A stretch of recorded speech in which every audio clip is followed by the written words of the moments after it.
Hello viewers, there comes Donald Trump. Actually Donald Trump didn't come.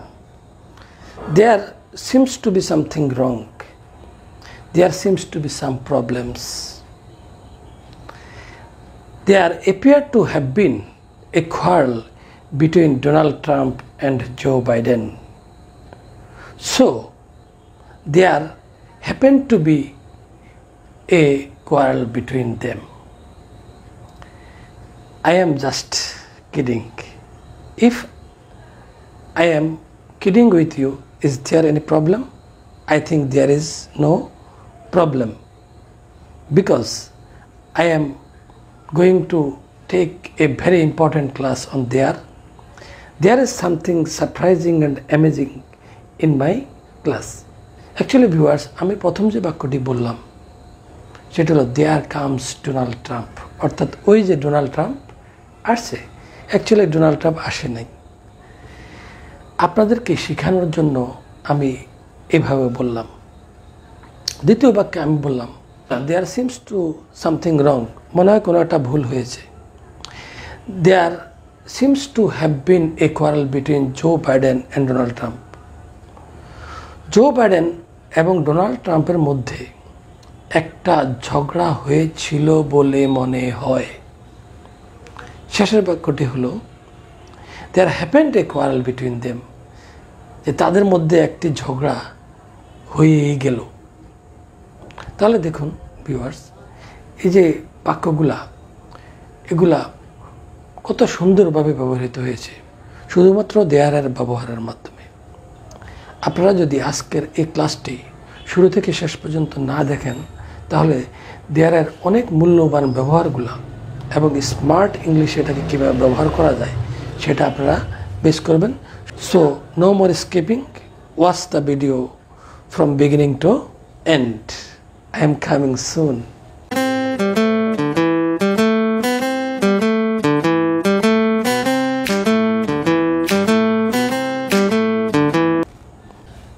Hello viewers, welcome again. আমি নুরুল আলম রয়েছি আপনাদের সাথে।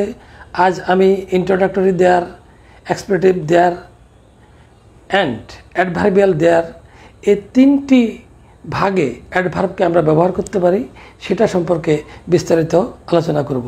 প্রথমে আমরা আসি ইন্ট্রোডাক্টরি দেয়ার। ইন্ট্রোডাক্টরি দেয়ার মানে হলো সূচনাকারে দেয়ার। দেয়ারের ব্যবহার জানতে হলে আমাদেরকে প্রথমে জানতে হবে দেয়ারের বাংলা অর্থ কী। ইন্ট্রোডাক্টরি হিসাবে যখন আমরা দেয়ারকে ব্যবহার করব তখন দেয়ারের কোনো অর্থ থাকবে না, অর্থাৎ দেয়ারের অর্থ শূন্য, দেয়ারের অর্থ চেরো, দেয়ারের কোনো অর্থ এখানে হবে না। যেমন ধরুন আমি বললাম আমার হাতে একটি মার্কার রয়েছে, তো there is a marker in my hand. তাহলে এখানে একটা জিনিস মনে রাখতে হবে যে কোনো স্থানে কোনো জিনিস আছে, ছিল বা থাকবে বা আরও অনেক কিছু বোঝাইতে পারে। আমি আপাতত তিনটা নিয়ে আলোচনা করব, আছে, ছিল, থাকবে। এই শহরে আমার একজন বন্ধু আছে, there is a friend in this city. এই শহরে আমার একজন বন্ধু ছিল, there was a friend in this city. তারপর আমি বললাম যে এই বনে বাঘ আছে। এখন বাঘ তো বেশি হতে পারে, একের বেশি হতে পারে না, সেজন্য আমরা ব্যবহার করব দেয়ার আর টাইগার্স ইন দিস জঙ্গল। অর্থাৎ আমরা যখন দেয়ার ব্যবহার করব আমরা খেয়াল রাখব দেয়ারের পরে আমরা কি সিঙ্গুলার নাউন বলছি না প্লুরাল নাউন বলছি। যদি আমরা সিঙ্গুলার নাউন বলি তাহলে আছে অর্থে আমরা ব্যবহার করব ইজ, আর যদি আমরা প্লুরাল নাউন ব্যবহার করি তাহলে আছে অর্থে আমরা আর ব্যবহার করব। যেমন ধরুন আমার হাতে বোতাম রয়েছে, বোতাম তো একটি নয়, তো আমি বলবো দেয়ার আর বাটনস ইন মাই শার্ট। আশা করি আপনারা বুঝতে পেরেছেন। আর যদি আমি বলি যে আমার হাতে কোনো বোতাম ছিল না, তো there was no buttons in my hand. তারপর আমি বললাম যে এই বনে বাঘ থাকতে পারে। এখন কিন্তু আছে আর আমি বলিনি, পারে অর্থে আমরা ব্যবহার করতে পারি ক্যান, পারে অর্থে আমরা ব্যবহার করতে পারি মে। তো আমরা বলবো যে এই বনে বাঘ থাকতে পারে, তাহলে there can be tigers in this jungle, অথবা there may be tigers in this jungle. আমি বললাম ধরেন যে এই গ্রামে একটি ভালো স্কুল থাকা উচিত, তাহলে আমি ব্যবহার করবো দেয়ার শুড বি, অর্থাৎ উচিত অর্থে ব্যবহার করব। There should be a good school in this village. তারপর বললাম যে এই গ্রামে একটি ভালো স্কুল থাকা উচিত ছিল। There should have been a good school in this village. অর্থাৎ আমি যখন বলবো যে থাকা উচিত, তখন আমি ব্যবহার করব শুড বি। আর যদি আমি বলি যে থাকা উচিত ছিল, তখন আমি ব্যবহার করব শুড হ্যাভ বিন। তেমনি আমি বললাম যে এই পানিতে জীবাণু থাকতে পারে, বললাম যে there can be germs in this water. তারপর আমি বললাম যে এই পানিতে জীবাণু থাকতে পারত, তাহলে আমি বলবো there could have been germs in this water. আশা করি আপনারা বুঝতে পেরেছেন। কিছু কিছু ভার্ব রয়েছে যে ভার্বগুলো দেয়ারের সাথে বসে অনেক সুন্দর বাংলা অর্থ দিতে পারে, যেটা আমি শুরুতে আপনাদেরকে বলেছিলাম। ডোনাল্ড ট্রাম্প এবং জো বাইডেনের মধ্যে একটি ঝগড়া হয়েছিল বলে মনে হয়। তাহলে আমার বাক্যটি করব আমি, দেয়ার appeared to have been a quarrel between Joe Biden and Donald Trump. তারপর আমি বললাম যে না, তাদের মধ্যে ঝগড়াটা কমপ্লিট হয়ে গেছে। তা আমি বলবো there happened to be a quarrel between them, মানে তাদের মধ্যে ঝগড়াটি হয়ে গেল। তারপর আমি বললাম যে এখন আর কোনো সমস্যা নেই, এখন আর কোনো, অনেক সময় অনেক কিছু ঘটে, যে একটা ঘটনা ঘটলো, তারপর বললাম যে এখন আর কোনো সমস্যা নেই। তো আমরা বলতে পারি দেয়ার এক্সিস্টস নো ডিফিকাল্টি নাও। অমীমাংসিত কিছু সমস্যা রয়ে গেল। দেয়ার রিমেইনড সাম প্রবলেমস আনসলভড।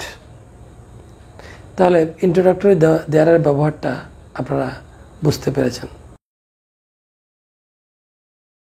হ্যালো ভিউয়ার্স, আসুন এবার দেয়ারের এক্সপ্লেটিভ ইউজটা একটু ব্যাখ্যা করি। যেমন আমি প্রথমে ভিডিও শুরুতে যে বাক্যটি ব্যবহার করেছি, আপনাদের নিশ্চয়ই খেয়াল করেছেন, ওই যে ডোনাল্ড ট্রাম্প আসছে, দেয়ার কামস ডোনাল্ড ট্রাম্প। অর্থাৎ আমি এই বাক্যে প্রেশারাইজ করার জন্য বা স্ট্রেস প্রদান করার জন্য প্রথমে আমি দেয়ার ব্যবহার করেছি। সেজন্য আমি ওই যে ডোনাল্ড ট্রাম্প আসছে, দেয়ার কামস ডোনাল্ড ট্রাম্প, শেষে আশ্চর্যবোধক চিহ্ন হবে। অথবা আপনি বললেন ওই যে চোরটি যায়, বা ওই যে চোরটি যাচ্ছে, দেয়ার গোজ দ্য থিপ। তারপর আপনি বললেন দেখ দেখ ছেলেটি কত সুন্দর খেলছে, তা আপনি এখানে বলতে পারেন there there how the boy plays. অথবা বললেন বাচ্চাটি কত সুন্দর হাঁটছে, there there how the baby walks. অথবা বললেন যে আরে তুমি তো দেখছি সবই জানো, সেজন্য আপনি দেয়ার ব্যবহার করতে পারেন। অর্থাৎ দেয়ারের পরে কিন্তু অবশ্যই একটা আশ্চর্যবোধক চিহ্ন দিতে হবে। There you know everything I C.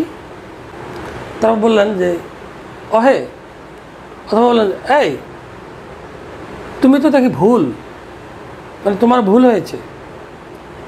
অথবা বললেন অহে বা এই তোমার তো ভুল হয়েছে। তাহলে অহে অথবা এই, এটা ইংলিশটা আপনি দেয়ার ব্যবহার করতে পারেন। যেমন দেয়ার, তারপর আশ্চর্যবোধক চিহ্ন, you are wrong, you are mistaken. তাহলে আপনারা দেয়ারের এক্সপ্লেটিভ ইউজটা এতক্ষণে বুঝে ফেলেছেন। এবার আসুন দেয়ারের অ্যাডভার্বিয়াল ব্যবহার সম্পর্কে একটু আলোচনা করা যাক। যেমন আমি একটা বাক্য বললাম যে আমি সেখানে গিয়েছিলাম, আই ওয়েন্ট দেয়ার। তাহলে এখানে আই হলো আমি, গিয়েছিলাম হলো ওয়েন্ট, আর সেখানে ইংলিশ দেয়ার। সুতরাং দেয়ারের এখানে অর্থ হয়েছে। এতক্ষণ যখন আমরা ইন্ট্রোডাক্টরি দেয়ার করেছি তখন কিন্তু দেয়ারের অর্থ হয়নি, এখন কিন্তু দেয়ারের অর্থ হয়েছে সেখানে। তো সেখানে সেখানে আমি গিয়েছিলাম, অর্থাৎ হলো সেখানে কথাটি গিয়েছিলামকে প্রভাবিত করে, অর্থাৎ গিয়েছিলামকে মডিফাই করে, সেজন্য এটি অ্যাডভার্ব।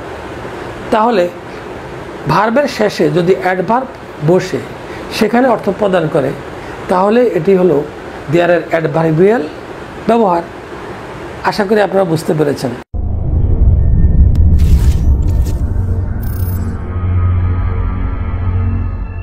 আমি যদি বলি যে সেখানে একটি সভা হবে, সভা মানে মিটিং, তাহলে ইংলিশটা হবে there will be a meeting there.